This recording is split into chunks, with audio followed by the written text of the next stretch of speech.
So this one, the wilder topic for today is finessing immigration stories. This is a very wilder for real. Get people deported. You're not gonna get into the nitty gritty. You ain't gotta say no name like, hey, yeah, she came in. Names She and was on stories this have plane. been edited to protect the And citizenship. ICE don't call nobody, please. Hey, they citizens now. Well, y'all got any stories? I want to hear your stories. You want to hear my story? I got several. Go for it. Nah, it's not me personally. So I was born in Atlanta. I was born in Georgia Baptist Hospital. You can check the records. I ain't finessing. I ain't jumped the wall. I ain't none of that.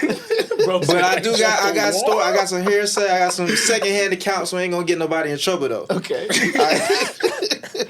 Bro, you gotta go first, yo. Yeah, I got you. You gotta go. You set this up too well. You gotta go first. Man, so, all right. My mom's side, our family is Crew. That's our tribe. We're a Crew tribe. Shout out to the crews. They in Shout Liberia too. yeah, they're in Liberia too. That's why we got strong ties to Liberia. Yerp. The Crew people. Shout out to my stepmama. It's Crew. How you doing? There you go.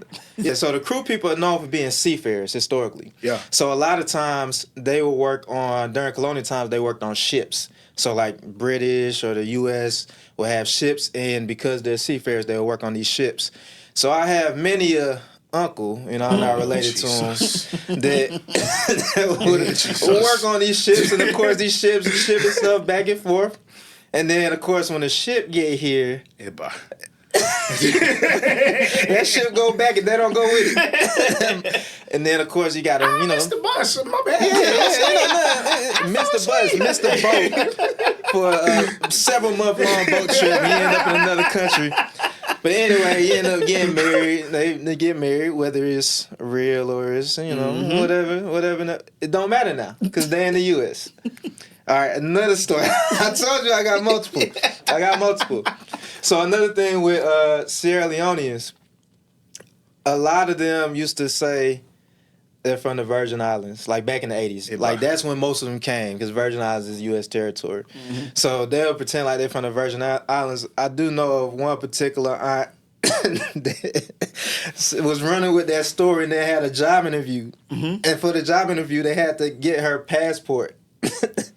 And her passport says Sierra Leone, but she put on the application Virgin Islands. Yeah. So she took the bus to the interview, and then the interviewer is asking her, she's going through everything, and then she's like, you're from the Virgin Islands, but you have a Sierra Leone passport. But I tell you, this lady left the interview and got back on the bus, didn't know where it was going, like didn't check to make sure it was the right bus. She was like, immigration is coming. Let me just get on it. Just made her escape and then figured it out after the fact. Not trying to get deported. Hey, it be like that. You got to get it how you get it. That's wild. That's absolutely wild. Phil, I want to hear your story, bro. All right, have you ever been propositioned to marry someone for citizen status? Oh my God.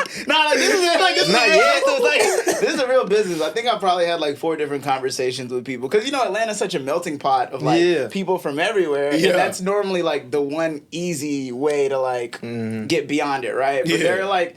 It's so much to the fact that, like, I know some people that literally work on citizenship stuff, and then they're like, all right, well, you got to live together. They'll have people that are watching what's going on. You have to do interviews and stuff and see what's going on. How much do you think people get paid to... A few racks? Oh, like 10K.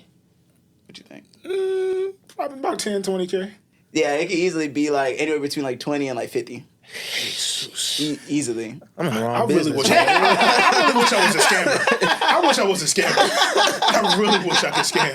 But weird, so I'm finna make some text right now. You still need that? Because, dog, that's a come up. That's a come up. But the thing is, what if I don't actually like you and then I gotta live with you? See, but like it's kind of like a lot of people live with roommates and then you're splitting bills, but at least in this case, like you're getting paid.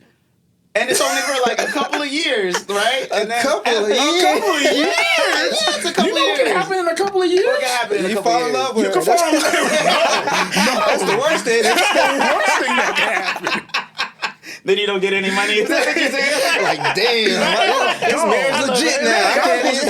Actually, if a couple of... Nah, let me.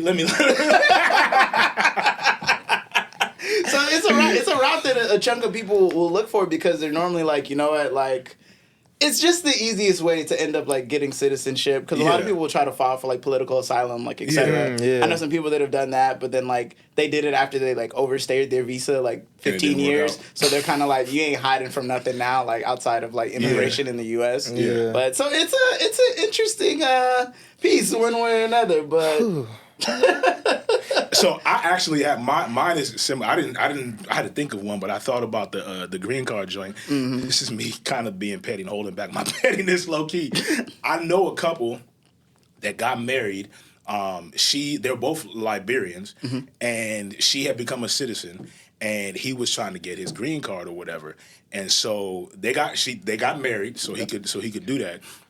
And I didn't like the dude. And the woman was my friend. Yeah. And so I ain't like the dude. And when some stuff came about in my head, I was like, I could call immigration.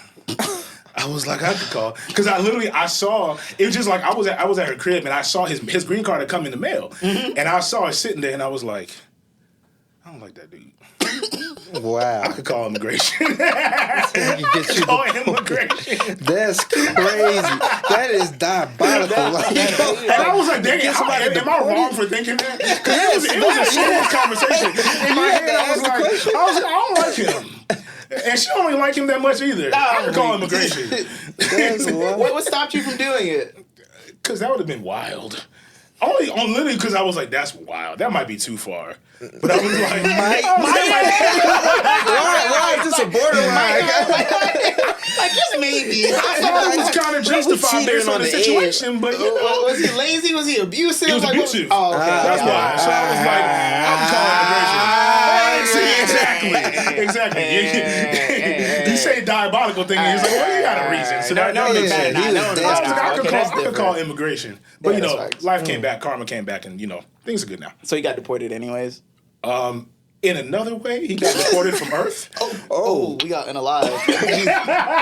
Jeez. Wow. Did you say deported? Deported from Earth is crazy. Oh, man. Well, technically, he's still here, so his soul got deported from his body. Yeah. That's what happened for real. Bro, wow, I can't do this. This how this podcast gonna be for the rest of the time. You started it. Well, I literally have tears in my eyes right now. We're supposed to be a serious business-minded podcast, guys. That's not. No, we're not. Don't lie to these people. Not when we got a full linen outfit. You got the R&B fit on. All right. So was it the wife? Huh? Who did it? Oh. For reasons. Let's go. To protect the innocent. Next topic. You're getting in too deep. We're going to expose some people. I'm going to protect the innocent. I eat myself. I'm joking. I'm joking. FBI has entered the chat. Right. At this point, my FBI agent, if he is watching, he gets faked out all the time because I be saying some wild stuff. FBI come in and they look back and be like, we done told the location and everything. We know where y'all shoot. I didn't call ISO myself. It's time. All right, yeah. Let me get